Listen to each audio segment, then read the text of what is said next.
Good morning friend. हम लोग पिछले क्लास में बातचीत किए थे कि आईआईटी मेडिकल का basic course gateway of IIT and medical का एक तरह से कोर्स करने जा रहे हैं, जिसमें हम लोग कुछ बेसिक चैप्टर जो होता है आईआईटी मेडिकल के लिए उसको हम लोग पढ़ने जा रहे हैं। तो हम लोग बातचीत किए थे, ऑर्गेनिक केमिस्ट्री शुरुआत भी कर दिए थे। ऑर्गेनिक केमिस्ट्री का कुछ उसमें इंट्रोडक्शन हुआ था और आज हम लोग उसी इंट्रोडक्शन का एक नोट्स पहले स्क्रीनशॉट ले लेंगे और उसके बाद फिर उससे हम लोग उसको रिवीजन करते हुए आगे बढ़ेंगे। तो 1 मिनट का हम टाइम देते हैं और आप लोग ये स्क्रीनशॉट ले लें इसका, उसके बाद फिर हम इसको समझाते हैं।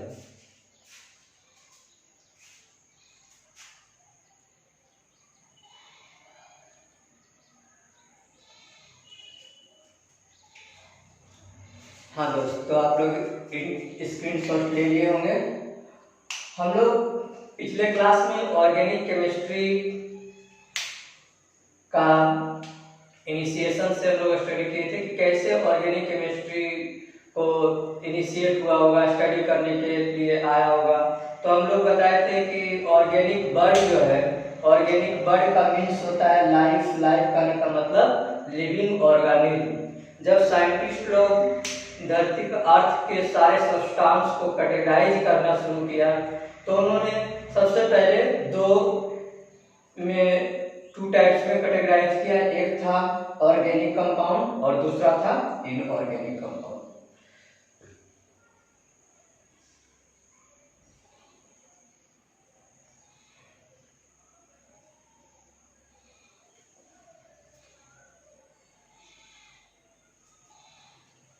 ऑर्गेनिक कंपाउंड और inorganic compound. Organic compound Lavoisier scientist थे, मान के चलते हम लोग क्या, एक साइंटिस्ट जिसे सबसे पहले 1785 ईस्वी में लेवोजियर ही ऑर्गेनिक कंपाउंड को क्लासिफाई करना शुरू किया। इससे पहले और साइंटिस्ट आए थे जो हम लोग पिछले क्लास में डिस्कस किए थे, लेमरे, तो उसका उतना कोई खास नहीं था, इसलिए हम लोग उसको नोट्स में डिस्कस नहीं किए थे। तो सबसे पहले हम लोग शुरुआत ही करते हैं लेवोजियर से।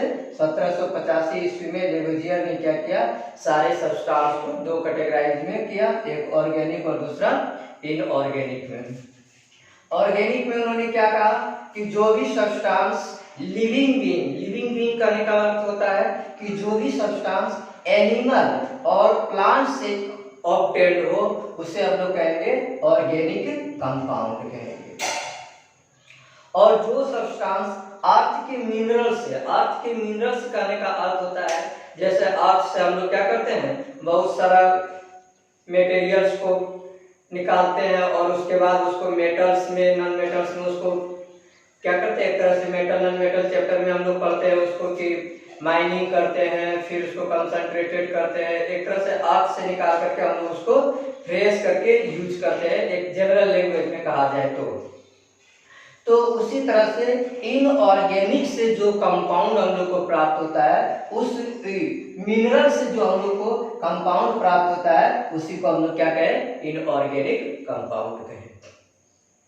तो लेवोजियर ने ये 2 बेसिस ऑब्टेन्ड ओरिजिन के आधार पर क्या किया, ऑर्गेनिक कंपाउंड और इनऑर्गेनिक कंपाउंड में क्लासिफाई कर दिया।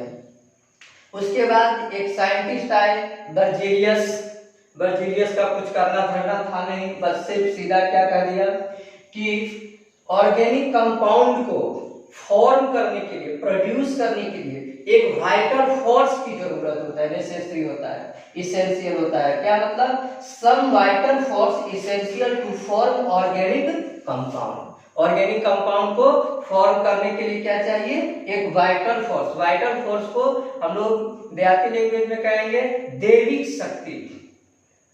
कुछ दैविक शक्ति के द्वारा ही ऑर्गेनिक कंपाउंड का फॉर्मेशन हो पाएगा। ह्यूमन जो है इसको लेबोरेटरी में सिंथेसाइज नहीं कर सकते हैं। ये बात कहा किसने, बर्जेलियस साइंटिस्ट ने। उसके बाद होल अर्थ हॉलर क्या किए, सबसे पहले वो बताए थे ऑर्गेनिक कंपाउंड यूरिया का फॉर्मेशन किया। कहां से? लेबोरेटरी में। किससे? अमोनियम साइनेट से, NH4CnO अमोनियम साइनेट से यूरिया का फॉर्मेशन किया लेबोरेटरी में। तो अब तो यहाँ पर ऑर्गेनिक कंपाउंड यूरिया का फॉर्मेशन होने लगा लेबोरेटरी में भी। तो इसके हॉलर के बाद साइंटिस्ट यहाँ पे कॉल्वे एसिटिक एसिड का फॉर्मेशन कर दिए। बर्थोलेट साइंटिस्ट मीथेन का फॉर्मेशन कर दिए। इसके बाद हजारों कंपाउंड जो लेबोरेटरी में फॉर्म होना शुरू हो गया और आज के डे में हजारों कंपाउंड लेबोरेटरी में बन रहा है। अब तो भाई ऑर्गेनिक कंपाउंड को डिफाइन कैसे किया जाए? अभी तक तो हम लोग ऑर्गेनिक कंपाउंड के बारे में क्या कर रहे थे कि वो कंपाउंड जो लिविंग बीइंग से ऑब्टेन्ड हो उसे हम लोग ऑर्गेनिक कंपाउंड कहेंगे, और वो कंपाउंड जो मिनरल से ऑब्टेन्ड हो, अर्थ क्रस्ट की मिनरल से, जिसे हम लोग लेबोरेटरी में उसे प्यूरिफाइड करके प्राप्त करते हैं, उसे हम लोग क्या कहें? ऑर्गेनिक इनऑर्गेनिक कंपाउंड कहें। और बेंजेलियस ने तो यहाँ तक भी कह दिए थे कि ऑर्गेनिक कंपाउंड का फॉर्मेशन लेबोरेटरी में होता ही नहीं है, लेकिन लेबोरेटरी में ऑर्गेनिक कंपाउंड का फॉर्मेशन होने लगा। सबसे पहले हॉलर ने किया, यूरिया का फॉर्मेशन किया, किससे? अमोनियम साइनेट से। फिर साइंटिस्ट कॉल्वे ने किया एसिटिक एसिड, बर्थोलेट ने किया मीथेन। तो ये डेफिनेशन ऑर्गेनिक कंपाउंड का देना अब गलत हो जाएगा, क्योंकि हम लोग ऑर्गेनिक कंपाउंड को क्या कर रहे हैं? लेबोरेटरी में भी फॉर्मेशन कर रहे हैं। तब साइंटिस्ट लोग फिर से ऑर्गेनिक कंपाउंड को डिटेल से स्टडी करने के बाद उन्होंने पाया कि ऑर्गेनिक कंपाउंड जो है उस कंपाउंड में मैक्सिमली क्या पाया जाता है? कार्बन और हाइड्रोजन पाया जाता है। मैक्सिमली क्या पाया जाता है? मैक्सिमम अमाउंट में उस ऑर्गेनिक कंपाउंड में क्या रहता है? कार्बन और हाइड्रोजन रहता है। तो इसके आधार पर और कुछ कार्बन और हाइड्रोजन के साथ साथ कुछ नाइट्रोजन भी पाया जाता है, ऑक्सीजन भी पाया जाता है, फास्फोरस भी पाया जाता है, सल्फर भी पाया जाता है, बट ये सब पाया जाता है मिनिमम अमाउंट में। मैक्सिमम अमाउंट में क्या पाया जाता है? कार्बन और हाइड्रोजन। तो इसके आधार पर मैक्सिमम अमाउंट में कार्बन और हाइड्रोजन के रहने के आधार पर ऑर्गेनिक कंपाउंड को फिर से डिफाइन किया गया। क्या?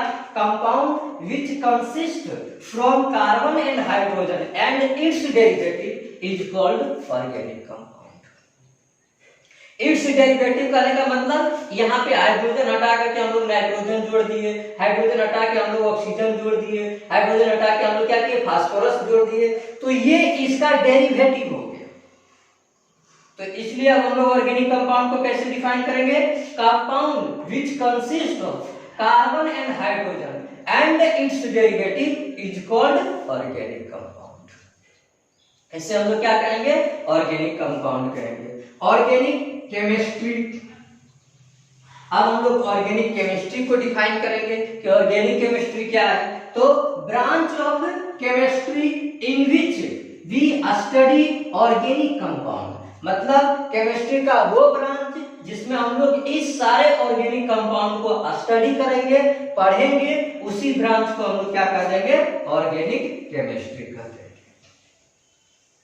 तो यहां से हम लोगों को दो बात समझना था, वो समझ में आ गया, ऑर्गेनिक कंपाउंड और ऑर्गेनिक केमिस्ट्री।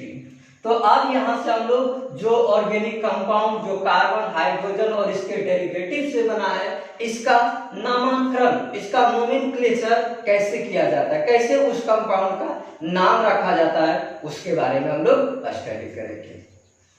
तो हम लोग जानते हैं कि सारे और सबसे पहले ऑर्गेनिक कंपाउंड का नोमेनक्लेचर साइंटिस्ट लोग अपने अपने कंट्री, अपने अपने नाम, अपने अपने एरिया में कुछ खास तरह के सर्टन इंपॉर्टेंट नाम पे नाम रख देते थे, जिससे होता क्या था, अगर हम लोग इंडिया में किसी कंपाउंड को खोज किए, उसका नाम कुछ रख दिए, वही कंपाउंड अगर ऑस्ट्रेलिया में खोज हो गया, उसका नाम कुछ और रखा गया, तो हम इंडिया से जाकर के ऑस्ट्रेलिया में उसको मांगेंगे अपने नाम से, तो ऑस्ट्रेलिया वाला नहीं समझेंगे, वो समझेंगे अपने नाम से। तो इस तरह से क्या होने लगा, नाम में कंफ्यूजन क्रिएट होने लगा। तो सबसे पहले कंफ्यूजन क्रिएट हुआ, उसका सॉल्यूशन भी हुआ, वो हम लोग बाद में देखेंगे क्या सॉल्यूशन हुआ। लेकिन सबसे पहले हम लोग नोमेनक्लेचर कैसे करता था ऑर्गेनिक कंपाउंड का वो समझना है। तो ऑर्गेनिक कंपाउंड को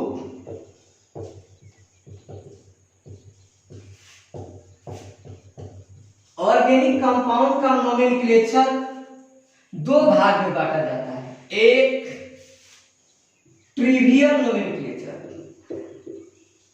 ट्रिवियल सिस्टम कहेंगे, और दूसरा IUPAC सिस्टम। ट्रिवियल सिस्टम, इसी को हम लोग एक और नाम देते हैं कॉमन सिस्टम।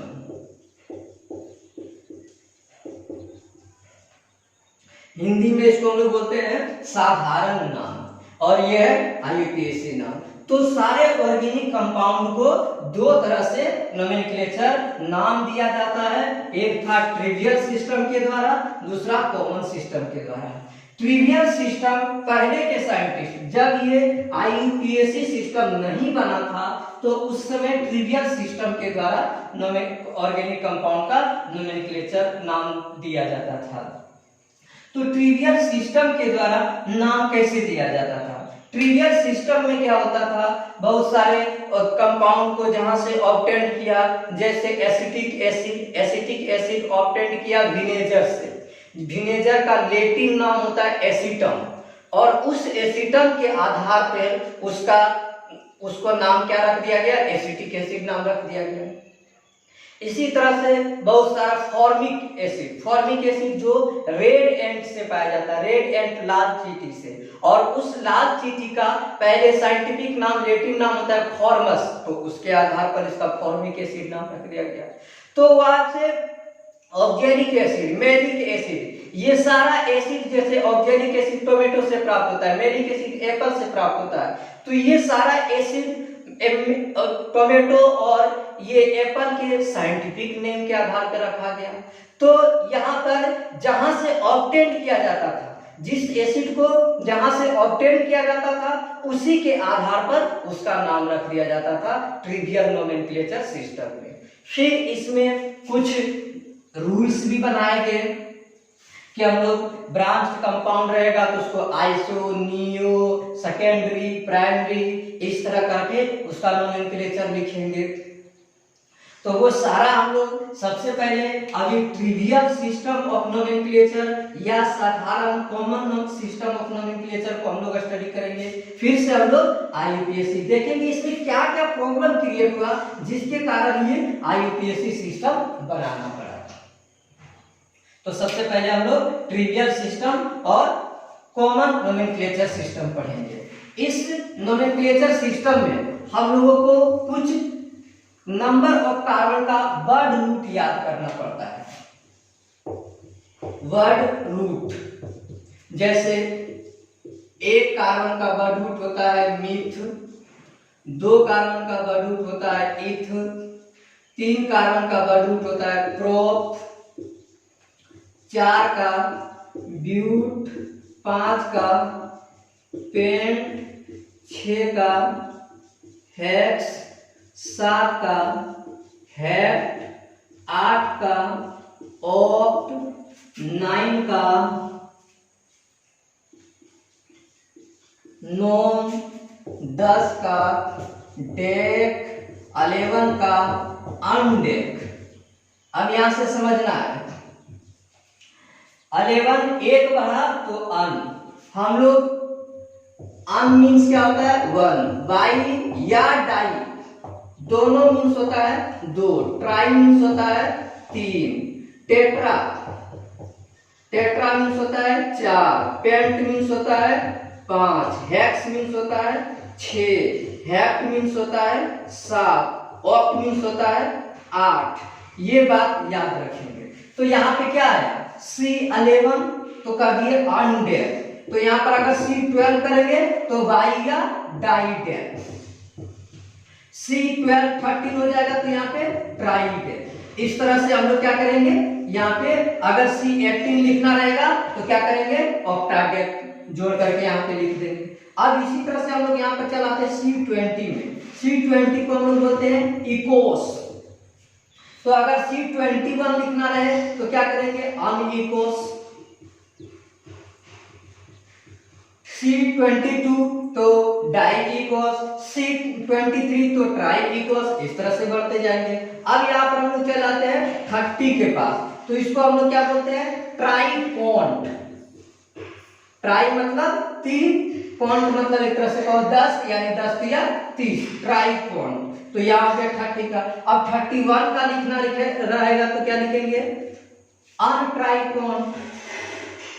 अनट्राइकोंट।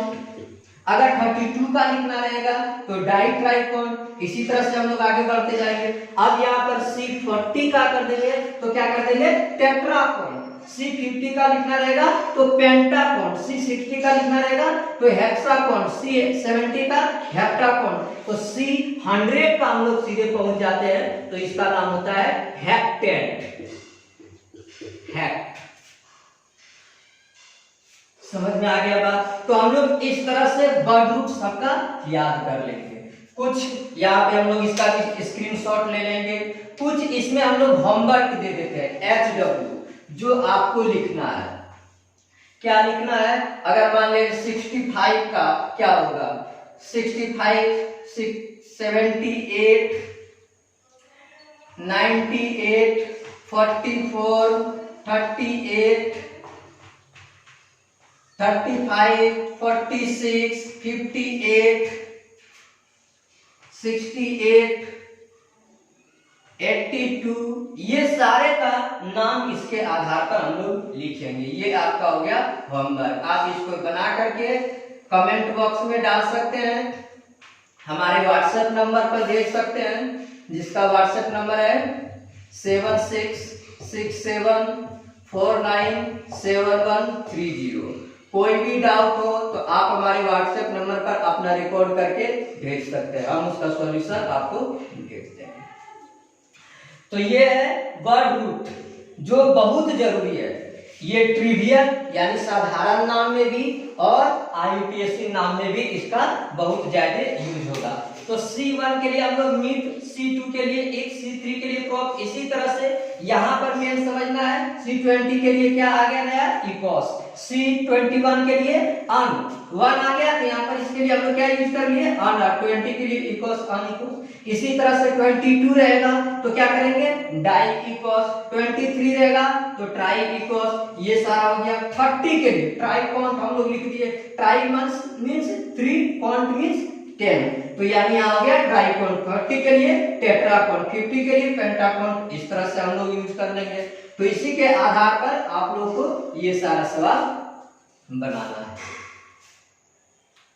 वर्ड रूट हम लोग देखने के बाद नेक्स्ट क्लास में हम लोग यहां से नोमेनक्लेचर सीखेंगे। ट्रिवियल नोमेनक्लेचर, कॉमन नोमेनक्लेचर में एल्केन, एल्कीन और एल्काइन का नोमेनक्लेचर। साथ में हम लोग देखेंगे ऑर्गेनिक कंपाउंड को कैटेगराइज करेंगे, जैसे ये ओपन या open chain organic compound, close chain organic compound, फिर एरोमेटिक, एलिफेटिक, ये सारा कैटेगराइज करके कुछ थ्योरी और कुछ बनाने वाला के साथ हम लोग होमवर्क के साथ हम लोग चलेंगे। तो आज का ये रहा वर्ड रूट, आपको याद कर लेना है और ये सारा होमवर्क बना देना है।